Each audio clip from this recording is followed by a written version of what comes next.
뉴스룸을 시작하겠습니다. 국민의힘 당대표 유력 주자들이 오늘 출마를 선언했습니다. 특히 한동훈 전 비대위원장은 최상병 특검법을 나서서 발의하겠다며 특검을 거부하고 있는 대통령실과 각을 세웠습니다. 나경원 의원과 원희룡 전 국토부 장관도 연이어 출사표를 던지면서 당권 경쟁에 뛰어들었습니다. 먼저 박자라 기자의 보도 보시고 각 후보들의 메시지를 분석해 보겠습니다. 한동훈 전 비대위원장은 먼저 총선 패배에 대한 반성으로 출마 선언문을 시작했습니다. 오로지 저의 책임입니다. 어떻게든 제가 더 잘했어야 했습니다. 저는 용기 내어 헌신하기로 결심했으니 주저하지 않겠습니다. 그러면서 국민의힘과 대통령실이 반대하고 있는 최상병 특검법을 추진하겠다고 했습니다. 진실 규명을 위한 특검을 우리 국민의힘이 나서서 추진해야 한다는 것이 제 생각입니다. 그것이 우리 윤석열 정부와 우리 국민의힘을 진정으로 살리는 길이라고 저는 생각합니다. 민심을 거스를 수는 없기 때문입니다. 다만 김건희 여사 특검법에 대해선 지금 단계에서 도입할 문제가 아니라고 선을 그었습니다. 보수 재집권을 내세우며 1시간 앞서 출마를 선언한 나경원 의원은 한 전 위원장을 겨냥해 비판했습니다. 우리 국민의 힘을 책임지지 않는 정치, 미숙한 정치, 염치 없는 정치에 맡길 수 없습니다. 총선 패배를 자초한 오만을 다시 반복할 수는 없습니다. 친윤석열계의 지지를 받는 것으로 알려진 원희룡 전 국토교통부 장관은 당과 정이 한 팀이 돼야 한다고 강조했습니다. 이러다가 다 죽습니다. 마지막 기회일지 모릅니다. 레드팀이 취합한 생생한 민심을 제가 직접 대통령께 전달하겠습니다. 앞서 출마를 선언한 윤상현 의원까지 국민의힘 4파전 당권 레이스에 막이 올랐습니다. JTBC 박사라입니다. 네, 전당대회 소식 류정화 기자와 함께 좀 더 자세하게 짚어보겠습니다. 자, 보신 것처럼 3명의 후보가 출마를 선언하면서 이제 당권 경쟁이 막이 올랐는데 최상병 특검법 관련해서는 한동훈 전 위원장만 지금 다른 입장을 밝힌 거죠? 네, 그렇습니다. 한동훈 전 위원장이 오늘 전격적으로 특검 찬성 입장을 밝혔습니다.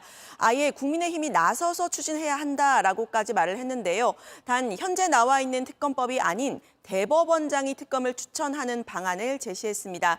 한 전 위원장은 총선 패배를 언급하면서 수평적이고 실용적인 당정 관계도 전면에 내걸었습니다. 당의 관계는 어떤 수직적인 관계? 지금까지 그런 면들이 좀 있었잖아요. 그거 좋으셨어요? 그거 총선에서 판단하신 것 아닌가요? 그러지 말라고 민심과 국민의 눈높이만 보고 토론하고 좋은 해법을 내고 그걸 제가 할 수 있는 후보라고 생각합니다. 네, 특검에 반대하고 있는 나경원 의원과 원희룡 전 장관은 즉각 비판을 했습니다. 나 의원은 한 후보 특검 수용론은 순진한 발상이고 위험한 균열이라고 했고요. 원희룡 전 장관도 특검법을 지금 찬성하는 건 있을 수 없다고 생각한다고 했습니다. 앞서 출마를 선언했던 윤상현 의원도 특검법 반대 입장이 명확한데요. 새 후보는 당전 관계에 대해서도 각 세우기보다는 긴밀한 관계를 강조하고 있어서 한동훈 대 다른 새 후보의 대결이 될 것으로 보입니다. 네, 지금 여론조사상으로는 한동훈 전 위원장이 앞선다는 분석이 많은데 변수는 뭐가 있을까요? 네, 이 한 후보가 50%를 한 번에 얻지 못하면요. 1, 2위 후보가 결선 투표를 하는 규정이 변수가 될 수 있어 보입니다. 한 전 위원장에 대해서는 새 후보뿐 아니라 당내 친윤석열계에서도 견제를 하고 있는데요. 한동훈 대 비한동훈 구도로 결선 투표에 가게 되면 2위 후보의 표를 몰아주면서 반전 결과가 나올 수도 있다는 게 이 친윤계 일각의 기대입니다. 이 당원 80%, 민심 20%로 당원 100%보다는 비율을 좀 낮추기는 했지만요. 여전히 당심 비율이 높기 때문에 친윤계의 조직력이 변수가 될 수도 있습니다. 네, 지금 야당에서도 전당대회를 앞두고 있는데 당대표가 이미 정해진 분위기라면서요? 네, 일단 이 민주당에서는 이재명 대표의 연임 도전이 기정사실화했고 출마 시기만 저울질하고 있는 상태입니다. 이번 주에 이 대표직 사퇴 이후 출마를 선언할 걸로 보이는데요. 대항마도 마땅치 않은 상황이라서 연임 가능성이 높습니다. 조국 혁신당 역시 조국 대표가 다시 대표가 될 가능성이 유력합니다. 오히려 재판 같은 이 대표 거리 상황에 대비를 해서 차점자인 최고위원이 대표를 승계받도록 하는 조항을 만든 데 지금 관심이 쏠리고 있는데요. 조국 혁신당은 오늘 기자회견에서 자강을 전당대회 기조로 내세웠다고 밝히면서 민주당과 이 야권 내 주도권 다툼에 나선 모양새입니다. 조국 대표가 오늘 이 셰익스피어의 맥베스를 인용하면서 폭정을 저지르다 효수, 즉 목이 잘리는 장면을 언급을 했는데 이 장면이 이 윤석열 대통령뿐 아니라 민주당을 향한 거다 이런 해석을 당 사무총장이 내놓기도 하면서 논란이 예상되고 있습니다. 네, 잘 들었습니다. 류정화 기자와 함께했습니다. 한 임대인에게 100억 원대 전세 사기를 당한 피해자들이 한자리에 모였습니다. 정부가 이런 피해를 막겠다면서 악성 임대인의 명단을 공개하고 있지만 그동안의 피해 규모에 비해서 공개 범위가 적다는 지적도 나옵니다. 정아람 기자입니다. 청년의 미래 전세 사기 문제부터 제대로 해결하라! 서울 신촌대학가 등에서 임대인 최모 씨에게 전세 보증금을 돌려받지 못한 피해자들이 오늘 한자리에 모였습니다. 이들의 평균 나이는 31살, 총 피해 금액은 100억 원이 넘습니다. 저희 94명의 청년 피해자들은 제대로 된 사회생활을 시작하기도 전에 하루아침에 1억이 넘는 빚이 생기게 되었습니다. 20대 초반인 다른 친구들은 학업에 열중하고 열심히 일해서 돈을 모을 시기에 저는 그려왔던 학업적, 경제적 목표를 다 포기하고 정부는 이 같은 피해를 줄이기 위해 세입자의 보증금을 상습적으로 안 준 악성 임대인 명단을 공개하고 있습니다. 약 6개월이 지났는데 총 126명의 임대인이 평균 19억 원가량의 보증금을 떼먹은 것으로 나타났습니다. 30대 손모 씨는 반환해야 할 채무가 700억 원이 넘기도 했습니다. 이들은 보통 8개월 이상 보증금을 돌려주지 않았습니다. 하지만 사기 피해 규모를 고려하면 아직 이름이 공개된 악성 임대인은 많지 않은 편입니다. 신촌 최 씨의 경우도 이 명단엔 빠져 있습니다. 전세 보증 사고는 올해도 계속돼 지난해 같은 기간보다 65% 늘었습니다. 정부는 과거에 보증금을 가로챈 임대인까지 법을 소급 적용해 명단 공개 범위를 늘리는 방안을 검토 중입니다. JTBC 정아람입니다. 폭염의 기세는 한풀 꺾였지만 그래도 전국이 대체로 30도를 오르내리며 더웠습니다. 이달 말까지 계속 더울 거란 예보인데요. 이번 달 폭염 일수가 이미 역대 6월 가운데 가장 많은 걸로 나타났습니다. 이자연 기자입니다. 코를 잡고 시원한 물속에 머리까지 완전히 담가봅니다. 물총을 쏘는 어른도, 몸을 날리는 아이도 신이 났습니다. 개장 첫 주말을 맞은 한강 수영장은 더위를 피해 나온 시민들로 발 디딜 틈이 없습니다. 토요일에 이제 원래 수영장 갈 계획이었는데 하루 종일 비가 왔잖아요. 그래도 오후에 되니까 날씨가 맑아져서 놀러 나왔습니다. 햇볕도 강했습니다. 햇빛이 오면 피부가 타기 때문에요. 이 모자를 써야 돼요. 저는 선크림을 많이 발랐어요. 오늘 서울의 낮 기온은 31도까지 올랐습니다. 특히 비가 온 뒤 습기까지 더해져 체감 온도는 더 높았습니다. 통상 습도가 10% 오르면 체감 온도는 1도 오릅니다. 다만 오늘 밤부터 일부 지역은 폭염이 잠시 물러설 걸로 보입니다. 수도권과 강원 내륙에는 최대 30mm, 남부지방엔 최대 20mm의 비가 예상됩니다. 이때 고비 사막에서 발생한 황사가 우리 상공을 지나면서 황사비가 조금 내릴 수 있습니다. 이후 중부지방은 모레부터 대체로 맑아지면서 이달 말까지 또 더울 걸로 전망됩니다. 때일은 무더위를 보인 6월, 역시나 최악의 더위를 기록했던 2018년을 이미 넘어섰습니다. 당시 6월의 폭염 일수는 1.5일, 올해는 2.4일이나 됐습니다. JTBC 이자연입니다. 이탈리아에 일본군 위안부 피해자를 상징하는 평화의 소녀상이 처음 설치됐습니다. 일본 정부는 비문의 내용이 사실과 다르다고 항의했습니다. 김서영 기자입니다. 이탈리아 샤르데나 섬 바닷가에 아리랑이 울려 퍼집니다. 사람들이 모여든 한가운데는 한복 차림의 황동빛 소녀상이 자리하고 있습니다. 현지 시간 22일 이탈리아 스틴티노시 콜롬보 해변에서 평화의 소녀상 제막식이 열렸습니다. 이탈리아 최초이자 세계에서 14번째 소녀상이 이곳에 세워진 겁니다. 리타 발레벨라 스틴티노 시장은 잔악한 전쟁 범죄의 피해자를 기리고 여성 인권에 대한 인식을 제고하고 싶었다고 밝혔습니다. Per me è un simbolo universale della lotta contro la violenza sulle donne in tempo di guerra. La maggior parte sono già morte, ma con le donne coreane voglio celebrare tutte le donne, anche palestinesi, le ucraine, che in questo momento... 소녀상 옆에 설치된 비문엔 당시 일본군이 수많은 여성을 성노예로 강제 동원했다는 내용과 일본 정부가 이를 계속 부정하고 있다는 내용이 적혔습니다. 일본 정부는 비문의 내용이 사실과 다르다고 항의했습니다. 앞서 지난 20일엔 주 이탈리아 일본 대사가 스틴티노 씨를 직접 방문해 제막식 연기를 요청한 것으로 알려졌습니다. 이번 소녀상은 예정대로 설치됐지만 일본 정부의 계속된 문제 제기로 세계 각지의 소녀상이 철거 위기에 놓인 상태입니다. 독일 베를린의 소녀상도 오는 9월 설치 4년 만에 철거 가능성이 시사된 바 있습니다. JTBC 김서연입니다. 네, 오늘 국회에서 열린 여야간 원구성 협상이 결렬됐습니다. 국민의힘 추경훈 원내대표는 중재안이나 타협안을 제시하지 않는 빈손 협상은 더 이상 무의미하다고 했고, 더불어민주당 박찬대 원내대표는 앞으로의 회동 계획이 잡혀있지 않다고 했습니다.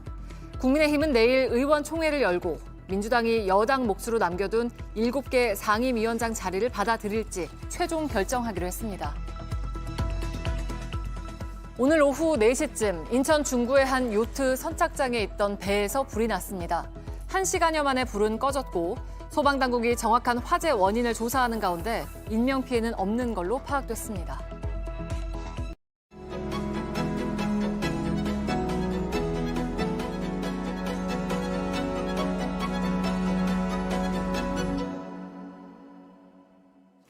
네, 이 배우는 별다른 설명보다도 이름 석자가 가진 힘이 가장 세다는 생각을 많이들 하실 것 같습니다.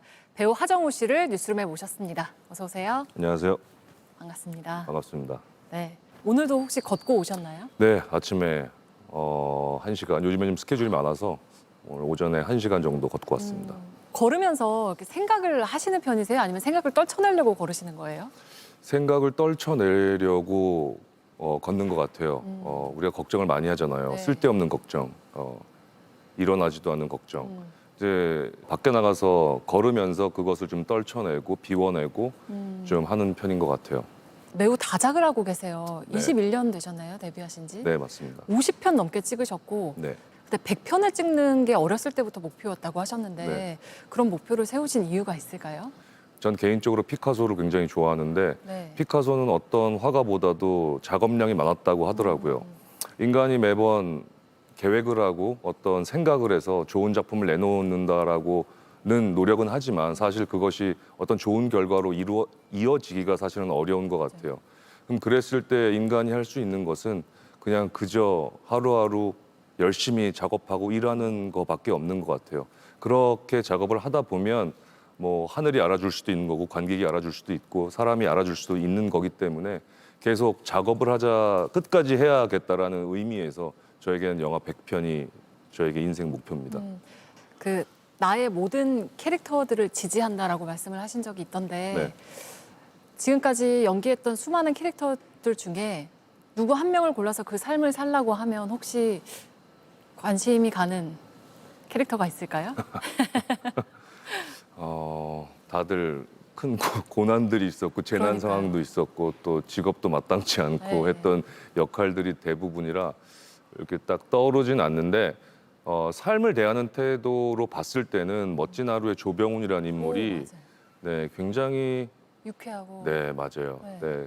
그렇게 세상을 좀 바라보면서 그렇게 살아간다면 어떤 난관이나 고난이 와도 잘 극복하면서 살아갈 수 있을 것 같다는 생각이 들어요. 저는 하정우 씨랑 되게 닮은 캐릭터라고 생각을 했는데 맞을까요?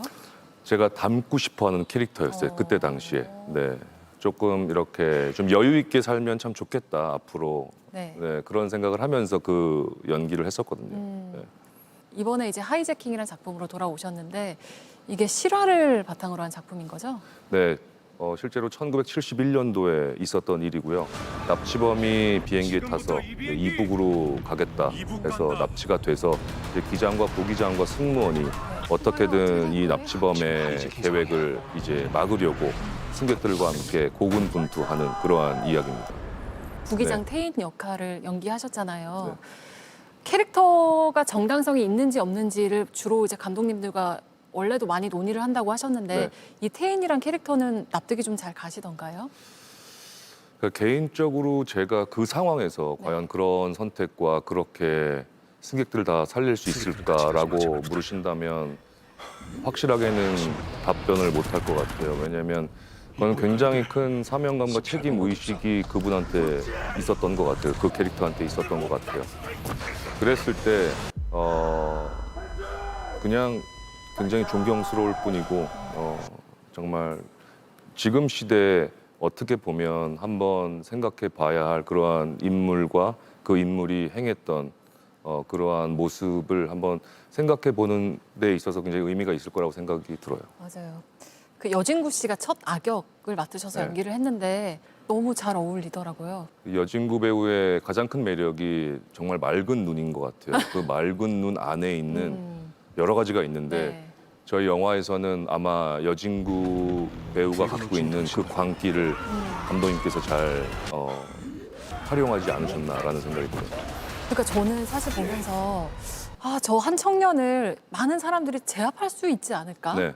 빈틈을 노려서 그런 고민을 혹시 해보지 않았을까요? 맞아요. 시나리오 저희도 혹시? 그런 좀 시나리오에서의 어떤 그런 의문점들이 있었는데 실제 세트장에서 리허설을 하면서 여진구의 눈을 보고선 충분히 그럴 수 있겠구나 라는 생각이 들었어요. 네, 그 아버님께서도 배우이시기 때문에 자연스럽게 배우의 꿈을 키워오셨다고 알고 있는데 이 길이 내 길이 맞나 하는 의심은 해보신 적이 없을까요? 매번 들었죠. 오디션 한번 떨어지면 집에 가는 길에 아닌가? 맨날 생각은 하지만 어떤 그러한 실패 연속들을 분명히 나중에는 빛을 발할 날이 오겠다. 분명히 열매를 맺을 수 있을 것이다라는 어떤 꿈과 희망을 잃지 않은 그런 부분들이 아마 버틸 수 있었던 가장 큰 힘이 되지 않았나라는 생각이 들어요. 네. 그림 이야기도 조금 해보고 싶어요. 올해 10월에도 전시를 하신다고 했는데 이번에 어떤 그림들이 좀 조금 더 의식하지 않게 그리려고 노력하고 있어요. 네. 날 것 그대로 그리려고 하시나요? 그러니까 자꾸 그림을 그리다 보면 디자인에 신경을 쓰고 뭐 구성과 어떤 색깔의 어떤 그런 밸런스들을 많이 생각을 하게 되는데 그런 거를 좀 떨쳐버리고 다시 정말 그리고 싶은 거 무의식의 흐름대로 그려 나가야겠다라는 생각을 좀 많이 해요, 요즘에. 혹시 좋아하는 색깔이 있으세요, 따로? 최근에는 오렌지색을 많이 썼던 것 같아요. 근데 하정우 씨 그림을 보면 사람 눈이 매우 크잖아요. 네. 근데 하정우 씨도 눈이 정말 큰 역할을 하고 있다는 생각이 들어요. 그러니까 사람을 탐구하는 것도 좋아하시고 관찰하는 것도 잘하시고. 아마도 그거는 배우이기 때문에 그런 것 같아요.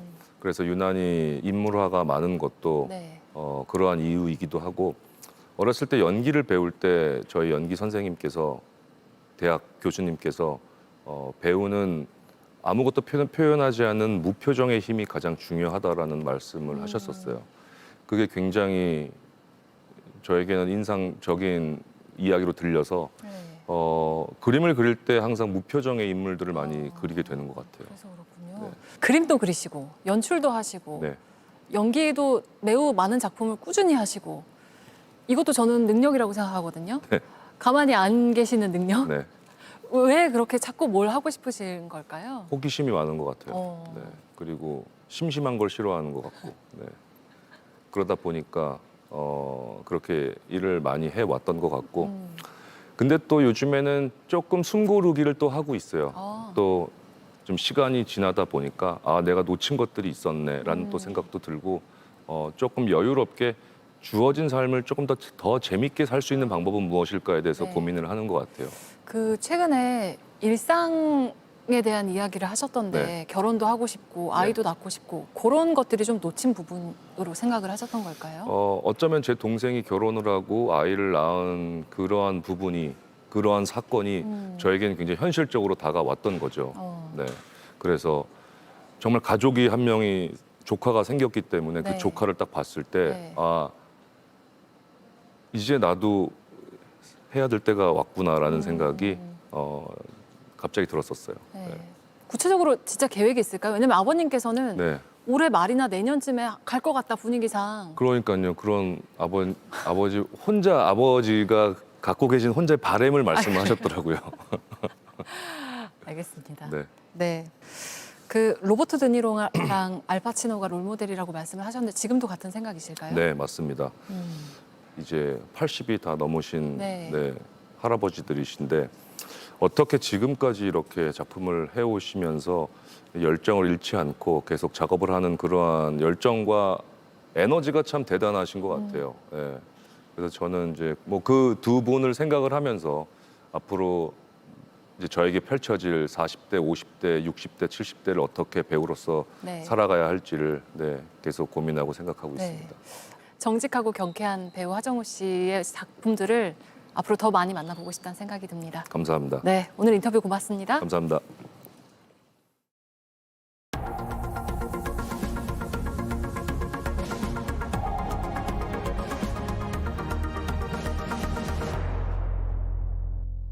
네, 뉴스룸 마치겠습니다. 고맙습니다.